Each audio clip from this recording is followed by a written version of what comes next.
Today we're going to talk about Don't Let the Forest In, which you have no idea how excited I was for this book. Most anticipated release ever for me. C.G. Drews is my favorite author, and I've just been sitting here heartbroken for the last couple of years that they don't have more books, and finally we got more books, and so many more on the way, so today we're going to talk about this one. Don't Let the Forest In is a young adult dark academia botanical horror following Andrew as he returns to boarding school, excited to return to Thomas, the boy he writes twisted fairy tales for. But when the police show up to question Thomas about his missing parents, he begins to distance himself from Andrew. One night, desperate for answers, he follows Thomas into the forest to find something far worse than he had imagined. The monsters from Thomas's drawings have come to life, and now they have to fight them. But each monster seems to be stronger than the last, and Andrew fears the only way to truly destroy them is to destroy their creator. Rating and review. I gave this book 5 out of 5 stars. This time it was a reread. I actually first read it in April, so most of this review was written in April, but I've added some notes and I'm making it into a proper thing. When we really love a book, we sometimes get the desire to read it again at a later date. This is one of those books that really should be read twice. Rereading this book makes so much of it seem clearer. A lot of the emotions and things said hit harder, and there are pieces that just click. The first time you read this book, you are doing so with only half of the context, but the second time, you have all of that context. You know the whole story, and it just adds all of these extra layers to the tortured feelings and the horror of everything that's happening. My first time reading this book, it wrecked me. But the second time, it beat me to a pulp, chewed up every inch of my being, spat me out, and repeated the process.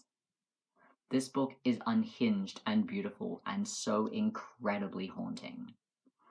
I'm trying hard to form genuine thoughts from this incoherent mess inside my brain. Dark academia horror with an asexual main character, and it's a bit gay, and the characters are just codependent, tortured artists, but wow, there are plot twists too! Oh my god, the need, the desperation, the codependency.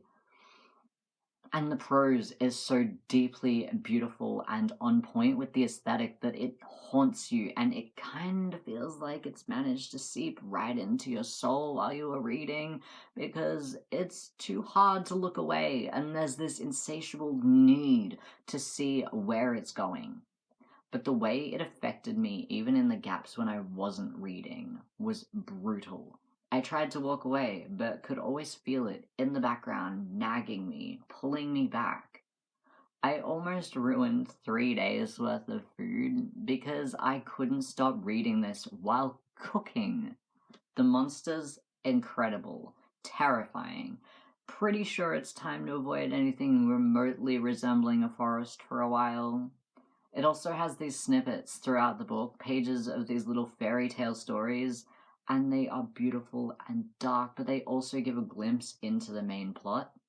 And it has illustrations. Not that I can find any right now. And it has illustrations and more somewhere, but they're incredible. The way this book deals with a range of emotions and shows them through the main character, we feel what he feels, and we understand him, and we recognize his panic and confusion, the heartbreak, the anxiety, the grief, the longing, and everything in between.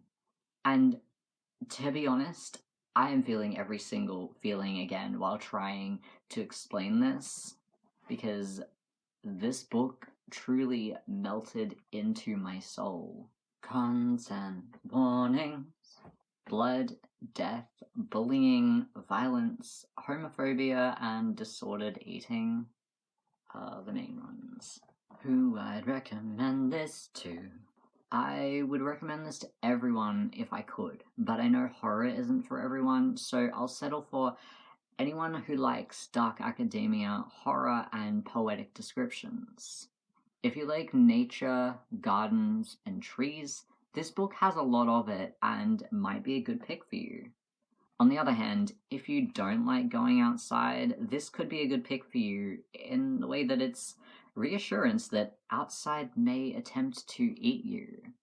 It is proof that you are correct in staying indoors, actually.